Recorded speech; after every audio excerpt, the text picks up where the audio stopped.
नमस्कार दोस्तों, आज हम आपके लिए आगे लाए हैं बौद्ध धर्म। तो सबसे पहले जीवन मंत्रा चैनल पर आपका स्वागत है। और इस बौद्ध धर्म की अगली कड़ी में, अर्थात हमने पहले बुद्ध के जन्म से लेकर बहुत सारी बातों को जाना, आज हम उनके शिष्यों और कुछ अन्य बातों को जानेंगे। तो सबसे पहले बौद्ध धर्म में बुद्ध के जो प्रधान शिष्य थे, आपको मालूम होगा, याद होगा, चर्चा सुने होंगे, जो इतिहास को पढ़ते हैं, आनंद नामक एक शिष्य था जो उनका बुद्ध का चचेरा भाई था। बुद्ध का जो चचेरा भाई था वही उनका परिचारक भी था। और उसी के कहने से बुद्ध ने स्त्रियों को संघ में प्रवेश दिलाया। और सबसे पहले जिसको प्रवेश दिलाया वो उनकी माता, अर्थात जो उनकी मौसी थी, प्रजापति गौतमी को दिलाया। और उसके बाद से ही निरंतर स्त्रियों का प्रवेश होता रहा। आनंद का कार्य ही था भिक्षुणी बनाना, स्त्री सदस्यों को जोड़ना और भिक्षुणी बनाना। फिर दूसरा नाम है सारिपुत्र। ये ब्राह्मण जाति का था, राजगृह का निवासी था। इसकी मृत्यु पर बुद्ध शोक संतप्त होकर बोले कि यह भिक्षु संतुष्ट, उद्योगी, पाप निंदक, इस वीतराग जितेंद्रीय निर्वाण प्राप्त सारिपुत्र की सभी वंदना करो। कहीं ना कहीं बहुत सारिपुत्र को मानते थे।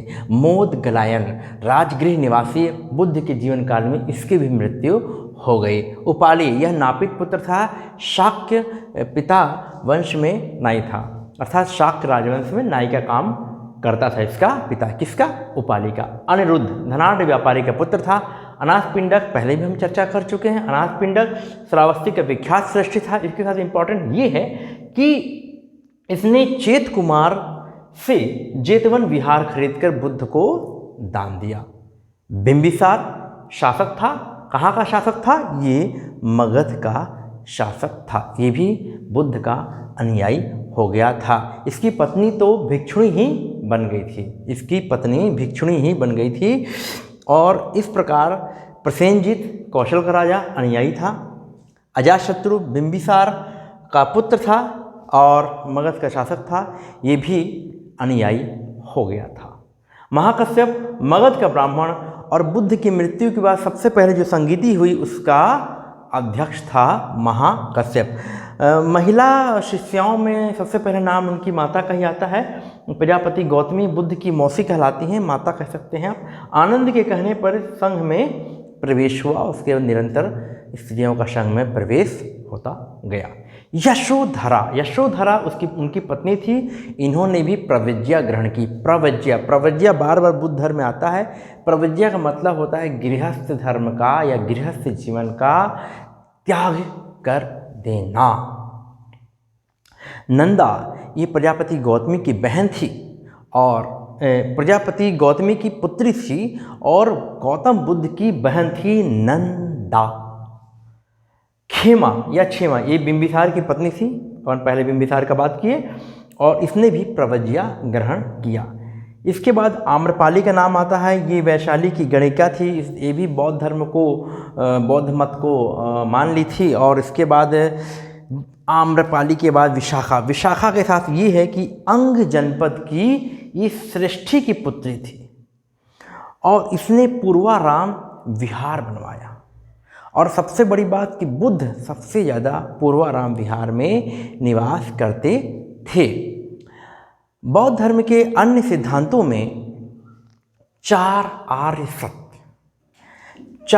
सत्य में है दुख समुदय, दुख निरोध और दुख निरोध गामिनी प्रतिपदा। बुद्ध के अनुसार संसार दुखमय है। दुखी दुख है, जन्म दुख है, वृद्धावस्था दुख है, अप्रिय का मिलन दुख है, प्रिय का वियोग दुख है। कुल मिलाकर संसार दुखी दुख है। बुद्ध ने कहा सब्बम दुखम, अर्थात सब में दुख है। उसके बाद दूसरा आर्य सत्य आता है दुख समुदय। दुख के अनेक कारण हैं। सभी का मूल तृष्णा है। इससे आसक्ति बढ़ता है, राग बढ़ता है और दुख के कारणों को कहते हैं प्रतीत्य समुत्पाद। दुख के कारणों को कहते हैं प्रतीत्य समुत्पाद। इसके प्राप्त होने से यह उत्पन्न होता है, मतलब ये मिला तो ये हुआ। ठीक है, इसे अपन हेतु परंपरा, मतलब कार्य से कारण को जोड़ा गया है, हेतु परंपरा कहा गया है। प्रतीत्य समुत्पाद के अंतर्गत 12 प्रकार की निदान की बात कही गई है। 12 प्रकार, इसमें अविद्या, संस्कार, विज्ञान, चैतन्य, नाम रूप, षडायतन। और षडायतन मतलब होता है 5 इंद्रियों तथा मन का समूह। स्पर्श, वेदना, तृष्णा, उपादान और सांसारिक। उपादान मतलब सांसारिक विषयों से लिपटे रहना को कहते हैं उपादान। उपादान के बाद भव अर्थात शरीर धारण करने की इच्छा। जाति मतलब शरीर को धारण करना। और अंत में कहेंगे जरा और मरण अर्थात वृद्धावस्था और मृत्यु। तो ये सब जो कारण हैं ये प्रतीत्य समुत्पाद के निदान के अंतर्गत बताए गए हैं। आगे बढ़ते हैं दोस्तों, और प्रतीत्य समुत्पाद जो कि बौद्ध दर्शन का मूल तत्व है, मूल प्रमुख उसका जो सार है बौद्ध धर्म का, वो है प्रतीत्य समुत्पाद। बौद्ध दर्शन का क्षण भंगुरवाद जो है वो भी इसी से उत्पन्न एक सिद्धांत है। फिर चौथा जो आर्य सत्य है वो है दुख निरोध गामिनी प्रतिपदा। इसी को अष्टांगिक मार्ग के रूप में समझ सकते हैं। अष्टांगिक मार्ग को 8 जो बातें हैं वही अष्टांगिक मार्ग है, इसे पालन करना होता है। जैसे सम्यक का अर्थ यहाँ उचित है, सम्यक दृष्टि अर्थात वास्तविक स्वरूप का ज्ञान, सम्यक संकल्प, आसक्ति द्वेष हिंसा से मुक्त विचार, वाक अर्थात वाणी, अप्रिय वचनों का त्याग, कर्मांत दान, दया, सत्य, अहिंसा आदि सत्कर्मों का अनुसरण, आजीव सदाचार के नियमों के अनुकूल आजीविका या जीवन व्यतीत करना। यहाँ पर व्यायाम शब्द है, इसका मतलब यह है कि विवेकपूर्ण प्रयास करना, स्मृति मिथ्या धारणाओं का परित्याग करना। 8वां है समाधि मन चित्त की एकाग्रता। ये है अष्टांगिक मार्ग को 3 स्कंधों में बांटा गया है। सम्यक दृष्टि, सम्यक संकल्प, सम्यक वाक जो है ये प्रज्ञा में आता है। 3 दृष्टि, संकल्प, वाक। दूसरा सुशील है, दूसरा स्कंध कर्मांत आजीव व्यायाम, ये शील में आता है। और बाकी के बचे 2 स्मृति और समाधि, इसको समाधि नामक तीसरे स्कंध में रखा गया है। आगे बढ़ते हैं। बुद्ध का कहना था कि ना ही अत्यधिक सुख से रहो और ना ही काया को क्लेश दो, अर्थात मध्यम मार्ग को अपनाओ, मध्यम प्रतिपदा को अपनाओ। ठीक है, बौद्ध धर्म में मूलतः अनीश्वरवादी अर्थात ईश्वर की सत्ता को नहीं मानता है, हालांकि हिंदू धर्म के पुनर्जन्म के सिद्धांत पर आस्था रखता है। 10 शील जो बताए गए हैं वो इस प्रकार हैं: अहिंसा, सत्य, अस्ति अर्थात चोरी नहीं करना, हम लोगों ने जैन धर्म में भी पढ़ा था, अपरिग्रह मतलब धन संचय नहीं करना, ब्रह्मचर्य, दोपहर बाद या कुछ समय भोजन नहीं करना, इसके बाद व्यभिचार न करना, मद निषेध और आभूषण का त्याग, और आखिरी है आराम की शैया पे न सोना। ये 10 शील हैं। जीवन में निर्वाण की प्राप्ति संभव है। बौद्ध धर्म कहता है जीवन में निर्वाण की प्राप्ति संभव है, लेकिन महानिर्वाण मृत्यु के बाद ही संभव हो सकता है।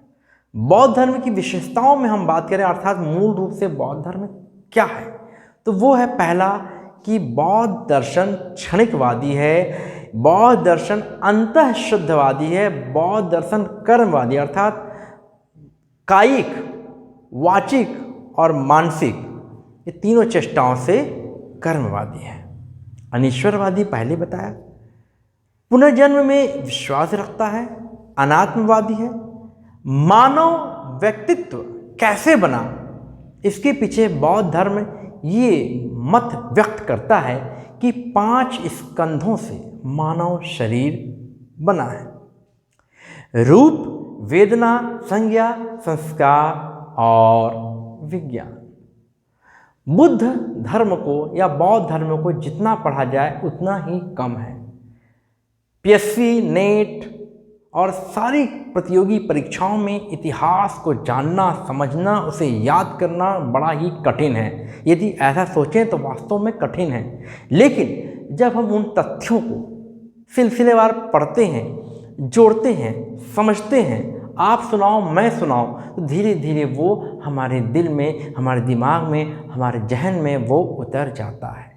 लोग बहुत सारी कहानियाँ बताते हैं, ये बताते हैं, चैनल बनाते हैं, बहुत सारे काम करते हैं, लेकिन मैं कंटिन्यू फैक्ट को जोड़ते हुए लाता हूँ ताकि फैक्ट ही आपको मिले, ताकि आप जब कान लगाकर सुने मेरे इस वीडियो को तो आपके जहन में वो रच बस जाए और आप कहें कि हाँ, सही में जो हमने 15 मिनट का जो समय खर्च किया है वो वास्तव में कितना सदुपयोगी है।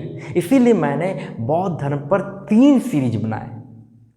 पहला बना चुका हूँ और दूसरा अभी है, और तीसरे पार्ट में हम पढ़ेंगे बौद्ध संघ कैसे विभाजन हुआ, बौद्ध संघ कैसे बने, संगीतियाँ कैसे बनी, और बाद में जो बहुत सारे बौद्ध ग्रंथ साहित्य आए वो कौन कौन से हैं और कौन कौन से महत्वपूर्ण हैं। तो हम 3 भागों में बौद्ध धर्म को पढ़ेंगे, समझेंगे, जानेंगे, और उन 15-15, 20-20 मिनट के जो वीडियो हैं उनको बार बार सुनेंगे, 2-2 बार भी सुनेंगे, और हल्का फुल्का भी आप पढ़े हैं तो आपको याद हो जाएगा। और यदि आपने कभी बौद्ध धर्म को नहीं जाना है और आपको याद करना है तो आप वीडियो को सुनिए, ज़रूर सुनिए, शेयर कीजिए, लाइक कीजिए, और सबसे बड़ी बात सब्सक्राइब कीजिए ताकि आपको वीडियो मिले। यदि आप बेल आइकॉन भी प्रेस करेंगे तो वो वीडियो आपको सारे मेरे मिल जाएंगे।